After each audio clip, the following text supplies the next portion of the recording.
Je m'appelle Dario Di Cara, je suis chercheur à l'Institut d'ingénierie de la mer. Je suis le responsable scientifique pour le CNR du projet CINERT. La présentation que je vais donner est sur les systèmes de communication innovants pour les réseaux électriques. Voilà, je vais donner une petite introduction sur la raison pourquoi il est nécessaire d'augmenter la production distribuée à partir de sources renouvelables et quels sont les problèmes avec le réseau électrique. Donc, la solution qu'il faut adopter, c'est de convertir le réseau électrique vers les smart grids. Et je vais présenter l'architecture proposée et les dispositifs que nous avons développés. Finalement, je vais parler du cas du réseau isolé du SICA, qui est le site pilote du projet CINERT. Je vais vous montrer la mise en œuvre de l'architecture et quels algorithmes nous avons utilisés pour évaluer l'impact sur le réseau de l'augmentation des sources renouvelables. Bon, comme nous savons tous très bien, l'un des plus grands problèmes de notre planète est le changement climatique qui est dû à l'émission de gaz à effet de serre. Malheureusement, dans les dernières années, elles ont augmenté. Voilà pourquoi beaucoup de pays ont identifié parmi leurs objectifs la réduction des émissions de gaz à effet de serre. Voyons voir à ce qu'elles sont liées.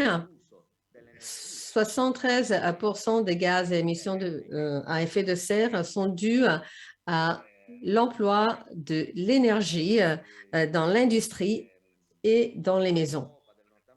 Dans les pays de l'Amérique du Nord et de l'Europe, mais aussi dans d'autres pays, on a compris qu'il faut se poser des objectifs pour réduire les émissions de gaz à effet de serre. En 2008, l'Union européenne avait établi les objectifs 20-20-20 pour réduire les émissions de gaz à effet de serre de 20% par rapport à 1990. Le deuxième objectif, c'était d'augmenter les énergies renouvelables à 20% et d'améliorer l'efficacité énergique de 20%. Aujourd'hui, ces objectifs ont été atteints et l'Union européenne, en 2019, a fixé de nouveaux objectifs liés au European Green Deal. Donc, d'ici 2030, il faut augmenter à 55% la réduction des émissions par rapport à 1990 et en 2050, il faut arriver à zéro émission. Malheureusement, la guerre a mené à une révision des objectifs de l'Union européenne. Donc, d'ici 2030, il faut arriver à l'indépendance du pétrole, du carbone russe. Avec le Paris Agreement, l'accord de Paris de 2015, même d'autres pays non européens, y compris la Tunisie, ont signé un accord pour réduire l'augmentation de la température globale en dessous de 2 degrés. Donc, pour faire cette transition écologique, on ne peut pas abandonner complètement les sources fossiles d'un jour à l'autre, mais il faut prévoir une réduction graduelle pour assurer la stabilité, la résilience et l'efficacité des réseaux. Alors, voyons voir les réseaux électriques et comment ils sont nés. Ils sont nés pour un flux de puissance unidirectionnel qui est parti des sources de génération, donc les grandes centrales, envers le réseau de transmission à haute tension, le réseau de distribution à moyenne et basse tension et le retail après les clients. Par l'introduction de nouveaux charges comme les véhicules électriques et l'introduction de sources d'énergie renouvelables, photovoltaïques et éoliennes, et par l'introduction des systèmes de stockage, le réseau électrique a beaucoup compliqué et donc le flux de puissance peuvent être bidirectionnels et donc le réseau est beaucoup plus complexe. Il y a donc des charges aléatoires. On ne connaît pas quelles sont les charges qui sont toujours variables. Et là, on a aussi un système de génération qui est aléatoire parce que les sources renouvelables ne peuvent pas être planifiées, programmées.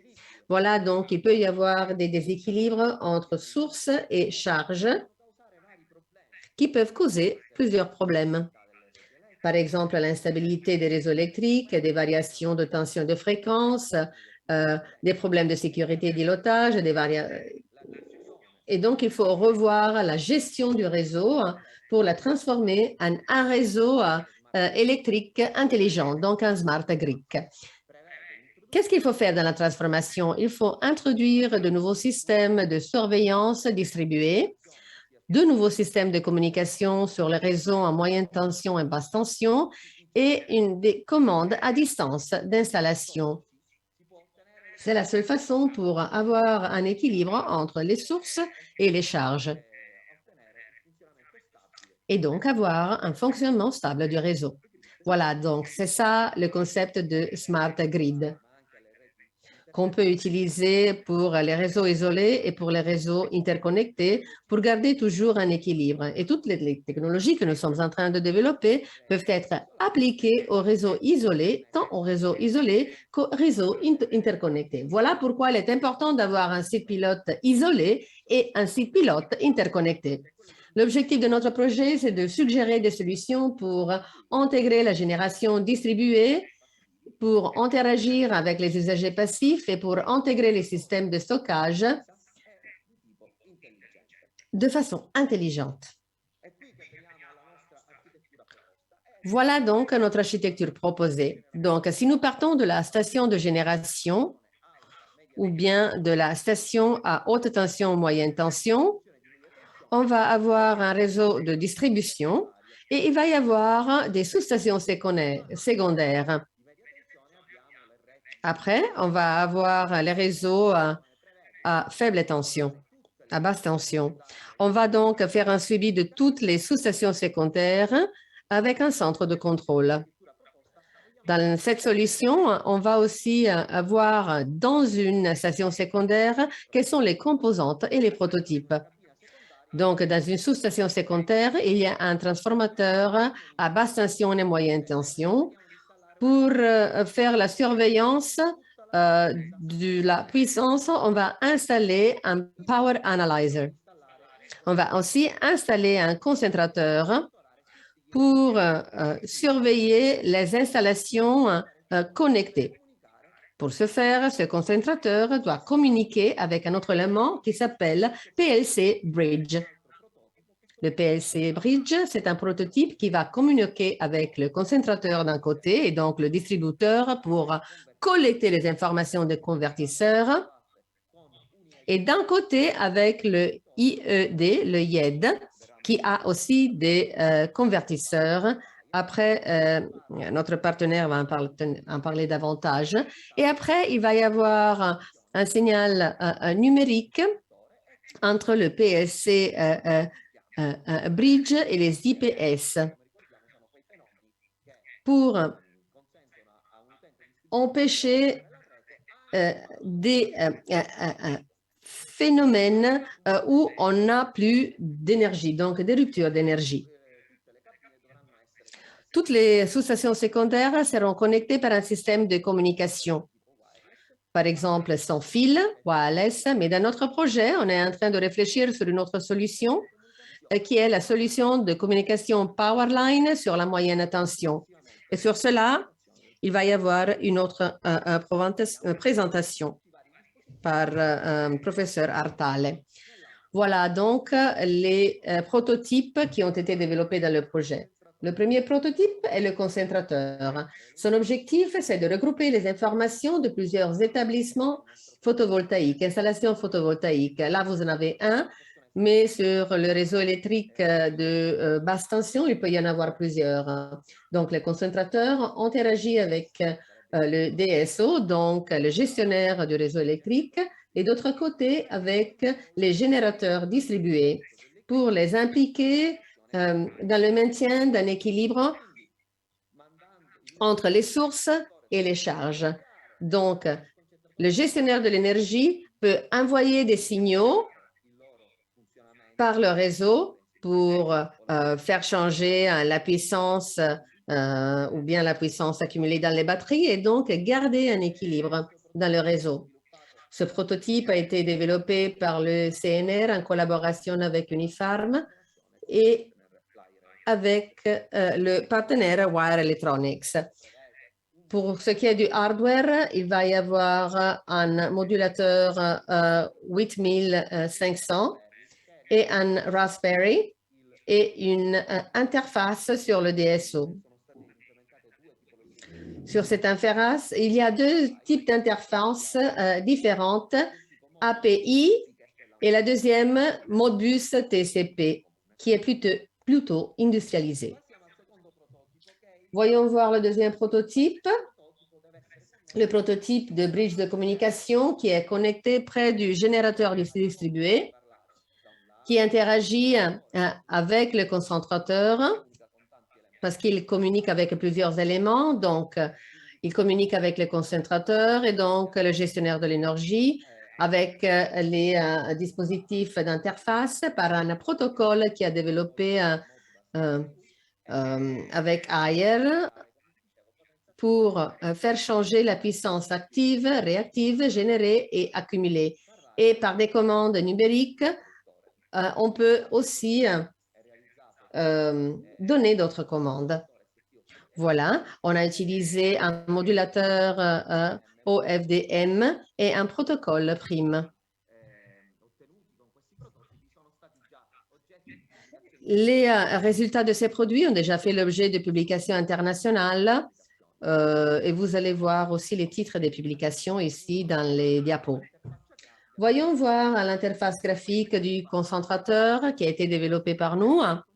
Si vous ouvrez le concentrateur, vous voyez qu'il y a un panneau avec toutes les installations connectées. Donc là, il va y avoir deux installations. Là, vous voyez la puissance photovoltaïque produite totale et la puissance totale, la charge totale des batteries. Si vous allez cliquer sur un dispositif, le concentrateur va communiquer avec le prototype, donc le bridge de communication. Donc, il va y avoir un panneau pour cette installation. Là, vous voyez la puissance produite et la puissance générée ou bien absorbée par la batterie. Et là, vous voyez aussi la charge de la batterie. Donc, de cette façon, on peut bien comprendre comment il est possible de contrôler tous les dispositifs dans le concentrateur qui se trouve dans la sous-station secondaire. Les commandes doivent être envoyées par le DSO qui communique avec le concentrateur par le réseau.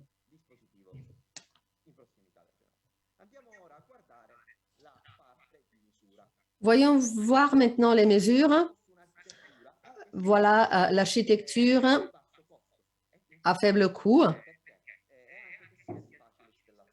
et facile à installer. Nous avons prévu d'installer un Power Analyzer sur la partie en bas du transformateur pour réduire les coûts. Parce que de cette façon, on peut utiliser des transformateurs à faible tension, à basse tension, qui sont plus économiques, qui sont plus faciles à installer parce qu'on peut les ouvrir et donc on peut facilement les connecter, comme vous le voyez, au transformateur.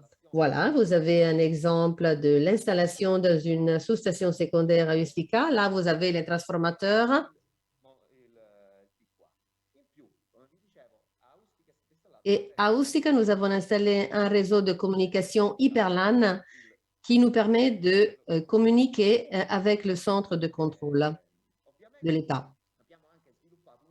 Nous avons aussi développé un algorithme. Donc, à partir de ces mesures, nous pouvons analyser la situation. Mais pour cela, il faut avoir une mesure moyenne qui se fait en proximité de la station de génération.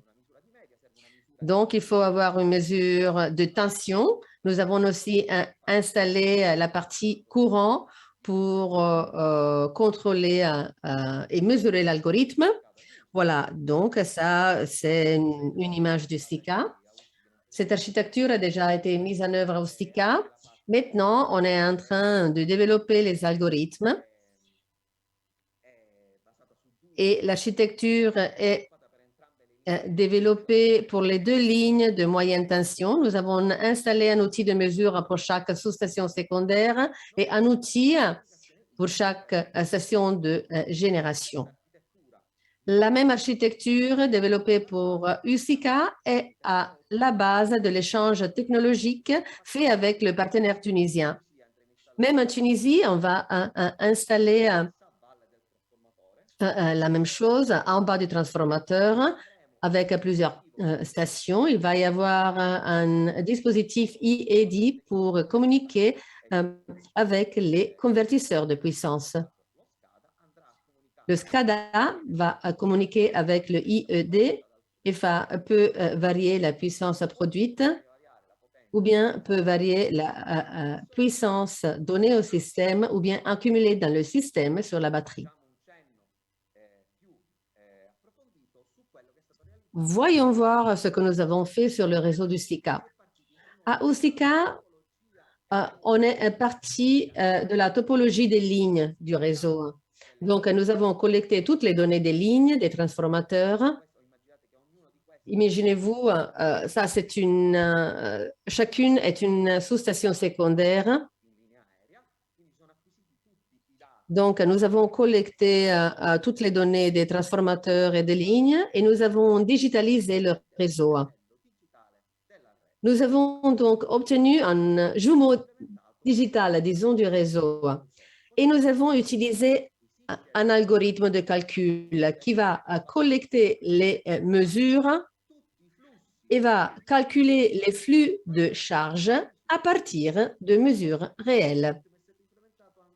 Nous avons aussi mis en œuvre un deuxième algorithme qui vise à évaluer des scénarios possibles d'augmentation de production d'énergie distribuée sur le réseau. En particulier, on va vous montrer un cas. Alors là, il y a des mesures réelles que nous avons fait à Usica et nous avons analysé toute une série d'installations connectées sur plusieurs sites. Beaucoup de ces installations, on les trouve déjà dans le réseau d'Usica. Aucun sont en cours de réalisation. Il y a un partenaire qui est en train de faire une installation photovoltaïque et hydroélectrique. Donc,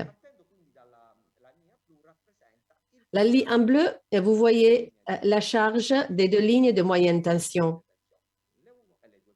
L1 et L2. Donc, toute la charge générée par la centrale. Si on introduit l'installation photovoltaïque, vous voyez que le matin, à 12 heures, il y a une réduction importante de la puissance produite par les diesels. Si vous regardez tous les générateurs diesel, nous avons 5 générateurs diesel à Usica. Il y a quelques-uns qui sont allumés. Dans cette période de l'année, il y avait le diesel numéro 4 et numéro 1 qui étaient allumés. Et là, vous voyez une réduction de la puissance produite par le diesel grâce aux installations photovoltaïques.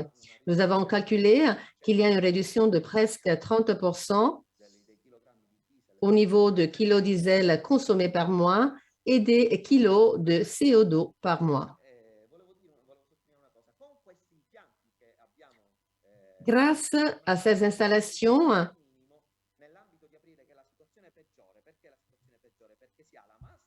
on a des améliorations parce qu'on a, dans le mois d'avril, par exemple, en Sicile, il y a beaucoup de soleil, mais on a une charge réduite parce qu'encore, nous n'avons pas la saison touristique à Usica. Mais dans ce cas-là, nous avons une charge de 100 kW. Donc, le réseau ne peut pas encore fonctionner par les générateurs diesel. Par notre algorithme, nous avons analysé beaucoup d'autres problèmes. Et nous avons augmenté la production photovoltaïque. Nous avons vu les contraintes sur les limites de transit de puissance sur les lignes moyenne tension, les changements lents de tension, le fonctionnement en îlot, les effets de sources renouvelables intermittentes sur le profil de puissance. Mais encore plus important pour le cas du réseau isolé, c'est l'inversion de puissance quand on se trouve près des lignes décentrales. Dans ce cas-là, vous avez une augmentation de la puissance, presque le double de la puissance par rapport auparavant, et il y aurait une puissance négative qui ne peut pas exister, qui n'est pas une condition réelle. Donc, dans ce cas-là, il faut utiliser des systèmes d'accumulation qui jouent un rôle fondamental. Là, nous avons à gérer ces systèmes d'accumulation pour couper les pics négatifs. Donc, la batterie va absorber la puissance produite par le système photovoltaïque le matin et va les injecter dans le système la nuit. Et donc, les générateurs diesel pourront mieux fonctionner.